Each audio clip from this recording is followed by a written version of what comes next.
আর আমার মনে একটা কষ্ট মধু তরমুজ মানে কিন্তু কোনো কাজে নাই। গুড ওই ঢিসুম হ্যাঁ ভাইয়ার শপিংটা বাকি ছিল রাজশাহীতে। হ্যাঁ আসসালামু আলাইকুম সবাইকে, দেখতে পাচ্ছেন দর্জি বাড়ি থেকে সবে আসলো। আর আমার ঈদের জামা পুরাতন হয়ে যাবে না এমনি দেখাচ্ছি, ঈদের জামার দর্জির থেকে এগুলো আসছে আজকে, অবশেষে দেওয়ার কথা ছিল অনেকদিন আগে। আমার জামাই বাইকের সময় রিকশার ধাক্কা খাওয়াইছে, খাওয়াই আমার একটা জামা নষ্ট হয়েছে, নতুন জামা ফুটা করে দিয়েছে। আচ্ছা যাই হোক, আমি ইচ্ছাকৃতভাবে করি নাই। আর আমি আজকে রাজশাহীতে প্রথম এত জ্যাম দেখলাম। আচ্ছা আর আমরা এত মানুষ শপিং করতে বের হইছে, নিঃশ্বাস ফেলার মতো জায়গা নাই। ঈদে মনে হয় একমাত্র ব্যক্তি আমি নিউ মার্কেট থেকে আমার চুল দাড়ি কাটায় বের হয়ে আমি এতে গেছি, ওই যে সোনাপট্টি, আমার 45 মিনিট টাইম লাগছে। আর রাজশাহীতে হ্যাঁ আমি তাই তো বলি যে তোমার এত দেরি হচ্ছে কেন? প্রচুর জ্যাম মানে রাস্তায়। ও এখানে কি রান্না করছো? আমি হচ্ছে আজকে মাছের ভুনা করব আর একটু আলু ভর্তা আছে। তো আমরা হচ্ছে গরুর মাংস আর আলু ভর্তা দিয়ে খাইছিলাম, তো সেখান থেকে আসে ভাবলাম ইফতারি করছে আজকে গরুর মাংস ভাত। সিহেরিটা হচ্ছে এভাবে কাটিয়ে দেই, তার কারণ হচ্ছে কালকেই আমরা দুপুরবেলা চলে যাব গ্রামের বাড়িতে। যদি অনেক কিছু রান্না করি তাহলে সেগুলো নষ্ট হয়ে যাবে, থেকে যাবে। তো এই কারণেই যাওয়ার, এখানে ইফতারের পরে শরীরটা একেবারে ভালো লাগে না, এখানে এই অবস্থা হয়ে আছে। ওই রুম থেকে আমাকে ব্যাগ নিতে হবে। আরে যে তানসিবের দেখো প্যাম্পাস নিয়ে এসে রাখলাম, কারণ ঈদের মধ্যে হঠাৎ করে শেষ হয়ে গেলে পরে প্যাম্পাস পাবো কোথায়। এটা আবার মুস্কি মারে হাসি মারছে। এখানে আমি মাছটা কষিয়ে নিচ্ছি, এখন পানি দিয়ে দিব। এই মাছটা হচ্ছে এভাবে রান্না করলে বেশি ভালো লাগে। আর আমি হ্যাঁ আপনারা একবার ট্রাই করতে পারেন এভাবে, এই যে টমেটো দিয়ে জাস্ট একটু ভুনা। আবার অনেকে বলতে পারেন আপু কি শুধু রুই মাছ রান্না করে? আসলে আমাদের বাসায় বেশিরভাগ রুই মাছ খাওয়া হয়। আগে চিংড়ি মাছ, ইলিশ মাছ এগুলা খাইতাম, কিন্তু গায়ে এত পরিমাণে অ্যালার্জি বেড়ে গেছে যে চিংড়ি মাছটা খাওয়াই হয় না, পছন্দের জিনিস।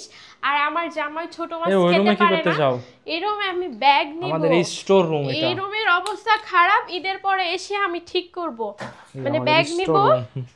বাসায় যেহেতু আমরা গাড়ি নিয়ে যাব না, আমরা হচ্ছে বাসায় বাইকে যাব, এই কারণে আমাকে ব্যাগ নিতে হবে। আর যদি গাড়ি নিয়ে যেতাম তাহলে লাগে। আর আমাদের বাসার শপিং তো আমি দেখাই না ইউটিউবের ভিডিওতে, ইউটিউবে দেখানো হয়নি, কিন্তু আমি শপিং দিয়ে আসছি শুধুমাত্র আমার দুলা ভাইয়ের। হ্যাঁ ভাইয়ার শপিংটা বাকি ছিল, তো ওইটাও হচ্ছে এখানে আছে, আজকে নিয়ে আসছি। তো টোটালি আমাদের শপিং সবার ডান। আমার বাবা তাকাও, হাই বলে দাও সবাইকে, বলো নাই তো আজকে হ্যালো গাইস বলে দাও। লজ্জা পেয়েছো? তানসিব ঘুমায় গেছে মনে হয়। না তানসিব লজ্জা পেয়েছে আজকে লজ্জা পেয়েছে সে। তো তুমি এখন ড্রেস গুছাই নিবা? হ্যাঁ এই কাপড়গুলো গুছাইতে হবে আমার। আর তোমার আর শপিং কই? আর শপিং নাই। আছে ওর শপিং নাই। তো এই তো তানসিবে যে ঘরের মধ্যে দেখেন কি করছে দুষ্টু, আবার হাত দিচ্ছি না। তো ও হচ্ছে ওই যে কাপড়ও কিছু কাঁচা ছিল ওগুলাও নিয়ে আসছে, সব গুছাবে। এখানে গুছায় নিচ্ছি, তানসিবের জামা কাপড় নিতে হবে। ভাবছি যায় তো 4-5 দিন থাকবো, তো ওই ব্যাগে তো জামা ধরবে না। কেন ধরবে না? ছোট যে না আমরা বাইক নিয়ে যাব তো। হ্যাঁ দাদুর বাসায়। দাদু বাসায় যাবো তো বাবা কালকে। তো ওইটা দেখো ধরে নাকি তুমি পিছনে, আমার বাইকের পিছনে এটা ধরে নিয়ে বসবা তাহলে। না আজকে রাত, কালকে সকালে যাব আমরা ঘুম থেকে উঠে। আসলে আমাদের বাইকে যাব তো, গাড়ি রেখে যাব, আমার বাসায় গাড়ির পার্কিং এর জায়গা নাই, তো এই কারণে হচ্ছে আমি গাড়ি নিয়ে যাব না। জায়গা নাই না, সামনে জায়গা আছে, সবাই সাধারণত বাড়ির সামনে গাড়িটা রেখে দেয় খোলা জায়গায়। আমাদের ওইদিকে চোর আছে, তোমাদের ওইদিকে চোর আছে, এই কারণে গাড়িটা আমরা রাখতে পারি না। কারণ সকালে উঠে দেখবো যে আমাদের গাড়ির চাকা নাই, না হলে গাড়ির কিছু নাই, এরকম মানে চোরের লেভেল আছে আমাদের ওইদিকে, লেভেল ছাড়া চোর অনেক চুরি হয়। তো এই কারণে হচ্ছে গাড়ি নিয়ে যাব না। হ্যাঁ তুমি যেভাবে বলছো, আমার শ্বশুর বাড়ির সামনে আমার শ্বশুরের অনেক বড় ফাঁকা জায়গা আছে, যেটাকে খোলা বলে। হ্যাঁ তানসিব ও কি খাচ্ছে? পপকর্ন। হ্যাঁ পপকর্ন ভেজে দিয়ে সব খাওয়া শেষ, এখন ও পপকর্নের নিচের অংশগুলো দেখো কেমনে খায়, দেখো হাত দিয়ে খাওয়া দেয়, মুখ দিয়ে খায়, দেখো। ও তোমাকে দেখে একটু খুঁজছে। আল্লাহ আর এখানে সবকিছু এভাবে আছে, আমার গুছাইতে হবে, কারণ আজকে শরীরটা আমার অনেক খারাপ ছিল। না এবার ঈদে আমার অনেক দুঃখ। এই যে সালামি দিয়ে দিছি। দুঃখ গাইস, কারণ হচ্ছে আমার জামাই এবার নতুন টাকা পায়নি। ব্যাংকে ফোন দিছিল 2-4 জনে, বলছে যে নতুন টাকা আসে নাই, কিন্তু ও নিজে যে দেখে নাই।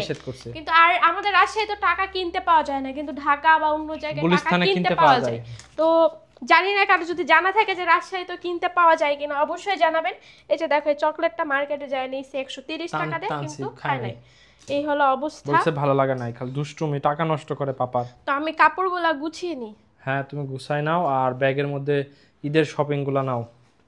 হ্যালো গাইস, ফাইনালি ওর শপিং জামাই আমার ঈদের জামা পুরাতন করে দিচ্ছে। না তোমাকে তোমাকে শাড়ি নিয়ে দিছি না, কি শাড়ি জানি, তানা বানা কে জান। ও মার্কেটে যায় যেটা দেখে সেটা নিতে চাই। এটা আমি ঈদের দিন পরবো, কারণ যেহেতু আমি শ্বশুর বাড়িতে ঈদ করি, আমি ঈদের দিন প্রতিদিন সকালে বা প্রতি সকালে আমি শাড়ি পরি, তো এই কারণে আমার শাড়িটা নেওয়া এটা।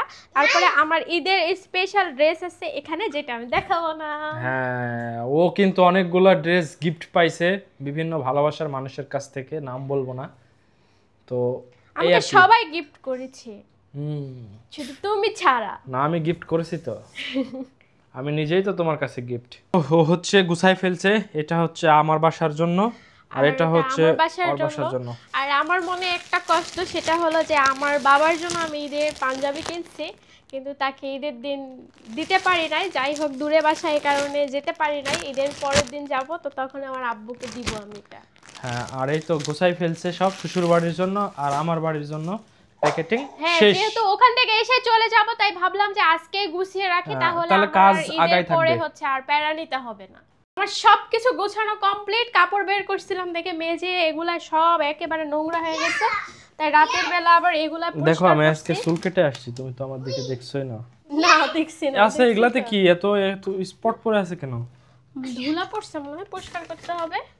না তানসিব হাত মারছে। জানো রাত 12টা 20 আমি এখন এগুলা পরিষ্কার করছি। রাত 12টা 20 এখনো শেষ হয়নি, কারণ আমরা থাকবো না কালকে, চলে যাব। আর রুম পরিষ্কার থাকলে কোথা থেকে আসার পরে কষ্ট কম হয়। আরে কে রে? হ্যাঁ দুষ্টু, এটা দুষ্টু, দুষ্টু বনছে, দুষ্টু বলবে না। এই রাবু দেখো এই বাসারে দেখো রং করে দেয়া গেল না, এই দেখো আবার শুরু হয়েছে। এই থাকবে না, এদের প্লাস্টার যখন মানে নতুন বাসা কাঁচা অবস্থাতে রং করছিল মনে হয়। আচ্ছা হইতে পারে। আর এদিকে আমার একেবারে ওগুলো সব গুছানো কমপ্লিট লাগেজ। এই তো লাগেজ এখন রেডি। ঘরটা ঝাড়ু দিয়ে নিচ্ছি। ও হচ্ছে এখন এই যে ঘরটা ঝাড়ু দিয়ে বের করলেই শেষ না? হ্যাঁ। এত ময়লা কই থেকে যা আসে সারাদিনে 2-3 বার কি করা হয়। সরো তুলে দেখি, এই সরো সরো সরো সরো, এটা আমি তুলে রাখি, সামনে ঝাইরো না, আমি তুলে রাখি। তুমি বাইরে আসো, তুমি বাইরে আসো, এটা না হলে ওই ময়লাগুলো সব এখানে ধরবে। বাড়ি নোংরা করার একমাত্র উস্তাদ দেখতে পাচ্ছেন আমার সামনে। এই যে এই যে এই যে এই যে ফেলাইলো টিস্যু, এই ওটা নোংরা, এটা ইয়াতে দাও, ময়লা ফেলা ঝুড়িতে দাও। আচ্ছা এই বালিশগুলো কে উঠাইছে এখান থেকে? তানসিব, তাছাড়া আর কে? সারাটা দিন আমার কাজ করতে করতে মনে হয় যে আমি একেবারে শেষ হয়ে যাই। এমনি রোজার দিন ও সারা দিনে উল্টাপাল্টা কাজ করে। এমনি রোজার দিন কালকে যাব একটা জায়গায় আর পুরো বাড়ি ঘর। কি সাগর তো আজকে বাসায় আসেনি। সাগর নাই, ও গ্রামের বাসায় গেছে। সাগর করছে নাকি সব? এই যে এই দোলনাটা এখানে নিয়ে ভালোই হয়েছে, দোলনাটা ওইখানে কেন জানি একদিকে ঘুরে থাকতো সব সময়, এখানে আসার পরে যে সমান হয়ে গেছে, সুন্দর। হ্যাঁ গুড। ওই ঢিসুম তো মানে সবকিছু ঈদের আগে চাচ্ছি যেন আমাকে আর কোনো দোকানে না যেতে হয়, এই জন্য তানসিবের প্যাম্পাসও নিয়ে আসছি। আর ও একটু অসুস্থ শারীরিকভাবে, এই আর কি। এখন সংসারে একজন অসুস্থ হইলে আসলে সংসারটা মনে হয় রোগা রোগা অবস্থা। আমি এখন ভিডিও বানাচ্ছি, রোজা থাকার পরে সংসারের কাজ করতে যে কি পরিমাণ কষ্ট হয় যা বলে বোঝাইতে পারবো না। যারা করে ঠিক তারাই আর হচ্ছে কাজ করা। আর অনেকে কি মনে করে জানো, যে শহরের বাড়ি মানে কিন্তু কোনো কাজে নাই, আরাম এসে চারটা রান্না করে আর খাই। শুধু এখানে একটাই সুবিধা যে গ্যাসের চুলায় রান্না করা হয়, আর তাছাড়া কিন্তু সংসারের কাজকর্ম সব একা হাতে করতে হয়। আর গ্রামে কিন্তু একটা কাজ সংসারটা না হচ্ছে করতে পারলে অনেকজনকে ডেকে আনেও করা যায়, কিন্তু সেটা শহরে হয় না। সংসারটা হচ্ছে মেশিন মেশিন। এগুলা কি নিয়ে আসছে তানসিব? মধু। এটা কি? মধু। তরমুজ? তরমুজ না মধু, রসমালাই রসমালাই। এটা কি বাবা? মধু তরমুজ। আচ্ছা এই তো আমাদের গোছাগুছি পর্ব শেষ। আমরা কালকে গ্রামের বাসায় অবশেষে ঈদ করতে চলে যাচ্ছি। তো আপনারা কে কোথায় আছেন, শহরে বাসায় না গ্রামের বাসায় ঈদ করতে গেছেন, অবশ্যই কমেন্ট বক্সে কমেন্টস করবেন। আজকের মতো এখানে রাখছি, দেখা হচ্ছে পরবর্তী ভিডিওতে। আল্লাহ হাফেজ বলে দাও বাবা সবাইকে। আজকের মতো এখানে রাখছি, আল্লাহ হাফেজ। আল্লাহ হাফেজ।